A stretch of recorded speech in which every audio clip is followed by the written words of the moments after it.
Amahoro bana b'Imana, dore amasomo tugiye kuzirikanaho kuri wa gatatu tariki 2 Nzeri 2020.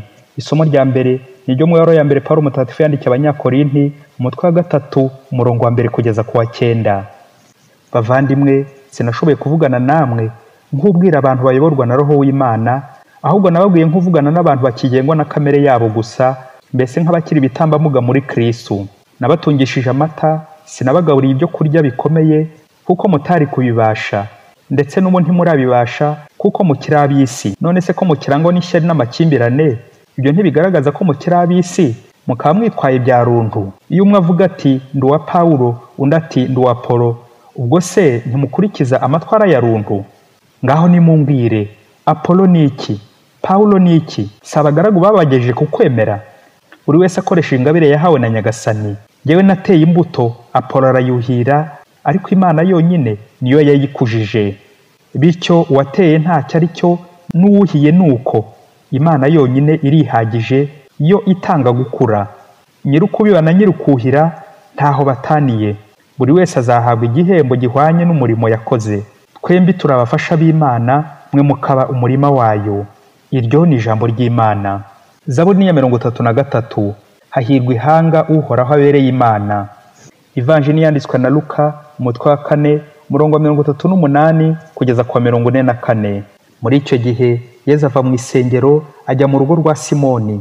Ubwo rero nyirabukwe wa Simoni yari yahinduwe ahinda umuriro mwinshi, baramumwingingira ngo arebe uko amugira. Amwunama hejuru, ategeka umuriro kumuvamo, maze koko urazima. Ako kanya arabyuka, arabazimanira. Izuba rimaze kurenga, abari bafite abarwayi bafashwe n'indwara z'amoko yose barabamuzanira. We abaramburaho ibiganza arabakiza. Rombi nazo zavaga mu bantu benshi zisakabaka ziti uri umwana w'Imana. Nyamara akazicyaha azibuza kuvuga kuko zari zizi ko ari we Kristo. Ngo buke arasohoka ajya ahantu yiherereye. Abantu baramushaka, baramwinginga ngo yoye kubasiga. Ariko arababwira ati no mu yindi migi ngomba guhamamaza inkuru nziza y'ingoma y'Imana, kuko ari cyo natumwe. Nuko ajya kwigisha mu masengero yo muri Yudeya. Iyo ni Ivanjili ntagatifu. Muvandimwe, nk'ubu wasanga ugifite amatwara ya runtu. Umunsi umwe umusore wari ukize cyane w'umwarimu yaje kugisha inama ku mujyanama wa roho, directeur spirituel. Ubwo yari afite ikibazo cy'uko atakiryoherwa n'isengesho nka mbere, ngo amugire inama kuko ari kumva bihiwe yarakayutsemo uburyohe. Nuko umujyanama wa roho amaze kumusomera isomo ryaho Pawulo yari kuburira Abanyakorinti abasaba kurangwa n'ubumwe no kureka amatwara ya runtu, higanjemo ishyari n'amacakubiri. Ubwo bamwe bigabagamwe amatsinda, ngo bamwe n'aba Pawulo abandi n'aba Apolo. Ayo ni amatwara ya runtu ashingiye ku gukuza umubiri, roho igatakara. Pawulo rero akabasaba kureka amakimbirane, abasaba kunga ubumwe, ati njyewe nateye imbuto, Apolo arayuhira, ariko Imana yonyine niyo yayikujije. Twembi turabafasha b'Imana, mwe mukaba umurima wayo.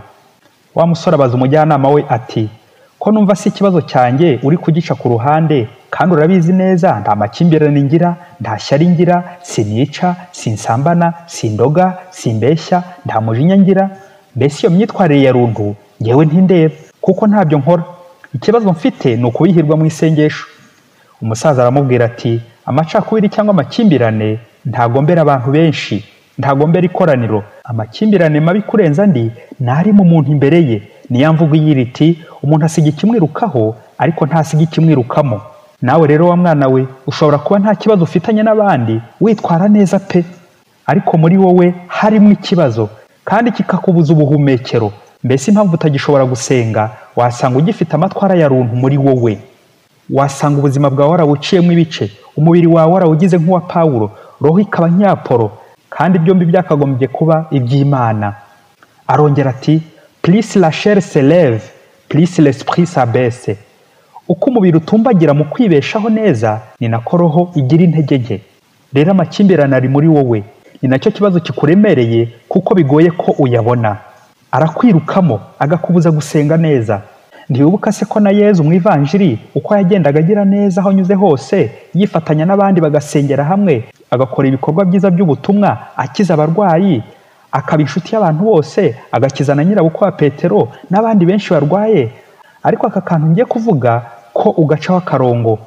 Yezu ibyo byose yarabikoraga, ariko akagira igihe cye cy'umwihariko akiheza akajya gusenga wenyine. Gusenga wenyine, ako kantu Yezu aragakunda. Ngiyi intandaro y'amacakubiri mu bantu ndetse no muri wowe, kubura akanya ka wenyine ko gusenga, urasenyuka. Na nyirabukwe ya Petero yagize intege nkeya, ntiyashoboraga kwakira Yezu n'abandi. Kubera iki? Uburwayi, umuriro mwinshi wari umurimo. Ariko Yezu amaze kumukiza, ako kanya arabyuka arabazimanira. Ni ngombwa rero wa musore we kujya ugira akanya ukaruhura n'umubiri wawe, ntuwukoreshe gusa amanywa nijoro uwurushya. Ni nabyo umuhanga yavugaga ati quand ton corps est faible il te commande et quand il est fort il t'obéit. Iyo umubiri wawe warushye, wananiwe, uragutegeka, ukaba wagushora no mu ngeso mbi nyinshi. Naho iyo umubiri wawe ufite imbaraga, nawe urawuyobora ukakumvira. Byumvikane ko niba utagishobora gusenga, ni uko umubiri wawe uremereza cyangwa ukaba witaho cyane birenze. Nuko wa musore atangira koroha ati wa mugani ntangiye kubyumva, ubu rero ntangiye kwicuza akavuyo nitejemo. Nyuma rero y'izi nama ungiriye nsanze nari ngiye gupfa, hari habuze gato. Ngewe rero mubyeyi nahoze ndi umwarimu mu ishuri ryigenga. Mu gihe nakoraga akazi kanjye neza numva isengesho rindyoheye. Ariko aho coronavirus tubyajemo amahari, nadukiriye ibyo gushakisha imibereho. Ubu mbyuka nijoro ngiye gushakisha imibereho, nkarangura vuba iby'ubucuruzi ntawe umpagaze hejuru. Ku manywa hirwa ncuruza, ariko njye nacungacunga ko batamfata bakanyambura. Ngera mu rugo nijoro ngatangira kureba filime ngo nduhuke mu mutwe. Anako turi kuganira n'abandi bantu benshi kuri telefone, harimo na Sheri. Cyakora najya guterura ngo nsenge, kuko kera sinaryamaga ntaravugisha pure. Noneho n'ubu kurangiza ndakuramutsa marimwe biba ari intambara, birangora. Numva indambiye, nkumva nta cyanga ngifite, ngahita nsinzira kubera umunaniro. Mbere nashoboraga no gusengana nabo mu rugo, none byose ndumva byarandambiye. Nubwo mbona amafaranga menshi, ariko numva muri njye hari icyuho, ngahora numva hari icyo mbuze. Nuko rero wa musaza wongera afata ijambo ati ni koko ubwo watangiye kumva hari icyo ubuze, ubwo ugiye kukibona. Iyo washoboye kumenya ko urwaye, nibwo wivuza kandi ukaba wakira. Ibuye ryagaragaye ntiriba rikisha isuka.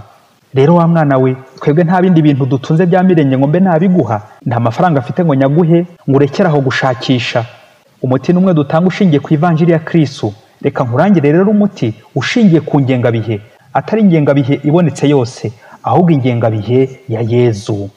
Burya kubaho mu kivunge ntugere nawe umwihariko wawe, bikugira umucakara, urananirwa.